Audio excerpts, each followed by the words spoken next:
তারেক রহমান আসতেছে দেশে, তিনি বলেছেন প্রতিটা মেয়ে লোকের একটা করে ফ্যামিলি কার্ড দেওয়া হবে, আর প্রতিটা ফ্যামিলি কার্ডের মেয়ে লোকের 10,000 টাকা ঘরে বসে বেতন দেওয়া হবে। কিচ্ছু করার দরকার নেই, ঘরে বসে 10,000 পাবে।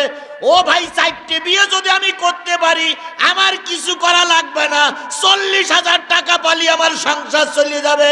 বউ আর আমি ঠ্যাঙের পরে ঠ্যাং দে।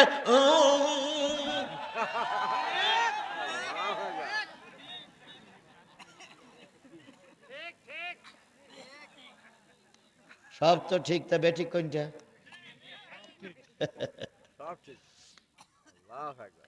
কখনো বলতেছে 2,000 পাবেন, কখনো বলতেছে 3,000 পাবেন, কখনো বলতেছে 5,000 পাবেন, কখনো বলতেছে 10,000 পাবেন। আবার আজকে শুনলাম এক মহিলা যে বলতেছে আমাদের এইদিকে একটু ভোট দিও, মাসে 20,000 কোটি টাকা পাবা। আমি চিন্তা করতেছি আল্লাহ এই সুযোগটা আরো 10 বছর আগে কেন আসেনি? তাহলে আমি 4টে বিয়ে করতাম। আমি 4টে বিয়ে যদি করতাম, তাহলে 4টে বিয়ে করলে 4 কোটি 80,000 টাকা যদি এই বাড়ি বসে পাইতাম, আমার আর রস করা লাগতো না। ও ভাই, তবে যার 2 বউ আছে সেই জানে যে 2 বউ ঘরে থাকার কি জ্বালা।